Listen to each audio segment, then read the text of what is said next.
Assalamualaikum warahmatullahi wabarakatuh. Halo, aku Muhammad Hiban Azmi, kelas 6C dari SD Darul Hikam Bandung. Sohibku, sobat hibanku semua, kita sadari bahwa dalam kehidupan sehari-hari, kita sangat bergantung kepada listrik. Hampir seluruh barang elektronik yang kita gunakan membutuhkan energi listrik untuk menyala. Karena itu, kita harus mempelajarinya agar memahami dari mana asalnya energi listrik yang kita gunakan setiap harinya. Rangkaian listrik dibagi menjadi dua macam, yaitu rangkaian seri dan rangkaian paralel. Rangkaian seri adalah rangkaian alat-alat listrik yang disusun berurutan atau berderetan. Hanya ada satu jalur aliran listriknya dan tanpa cabang. Rangkaian paralel adalah rangkaian alat-alat listrik yang disusun berjajar dengan jalur listriknya satu atau beberapa cabang. Ada kelebihan rangkaian seri, yakni 1. Lebih hemat biaya karena tidak banyak memerlukan kabel hambatan. 2. Analisis kerusakan lebih cepat. 3. Arus yang mengalir pada masing-masing beban atau komponen yang sama lebih efisien dalam mengantar arus listrik, bukan tegangan. Karena pada rangkaian seri, semua beban mendapat arus besar yang sama. Ada juga kekurangan rangkaian seri, yakni apabila salah satu beban atau komponen dalam rangkaian mati, maka arus listrik akan terhenti. 2. Hambatan pada rangkaian seri menjadi lebih besar karena merupakan jumlah hambatan beban yang ada.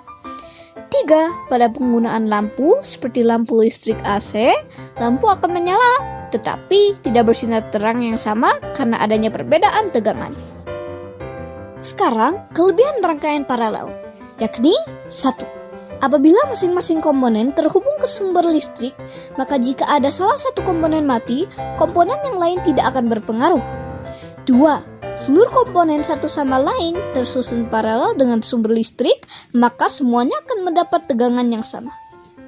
Ada juga kekurangan rangkaian paralel, yakni 1. Rangkaian listrik kabel dan saklar menjadi sangat bergantung pada jumlah beban yang ada, sehingga biaya untuk membangun rangkaian paralel lebih besar daripada rangkaian seri. Kedua, ketika terjadi kesalahan pada rangkaian, lebih kompleks dan lebih sulit ditemukan penyebabnya. Karena semua beban dihubungkan secara paralel, sehingga harus dicek setiap komponen atau beban yang dihubungkan. Rangkaian listrik di rumah-rumah sebagian besar menggunakan rangkaian paralel. Mengapa begitu? Hal ini karena tidak semua perangkat listrik dinyalakan secara bersamaan. Karena itu, digunakan rangkaian paralel agar bisa dinyalakan dan dimatikan secara bergantian.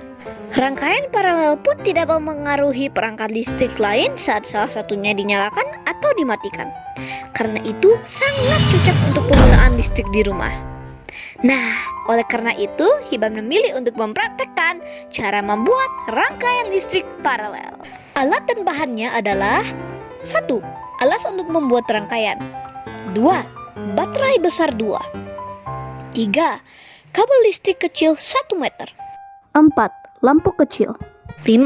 Dudukan lampu kecil sebanyak lampunya. 6. Saklar mini 2. 7. Gunting atau cutter.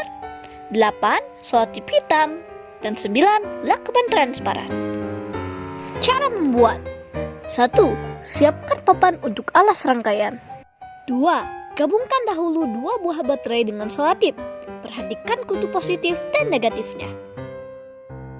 3. Sambungkan kabel ke dudukan lampu. Kemudian buatlah seperti 2 orang yang sedang berpegangan dengan kedua tangan. 4. Sambungkan kabel dari kutub positif baterai ke kabel gabungan lampu. Dan yang terakhir, 5. Sambungkan ujung kabel gabungan lampu yang lain ke saklar. Dan selesai! Alhamdulillah!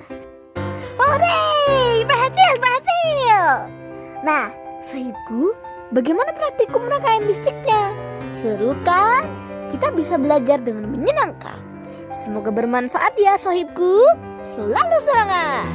Wassalamualaikum warahmatullahi wabarakatuh.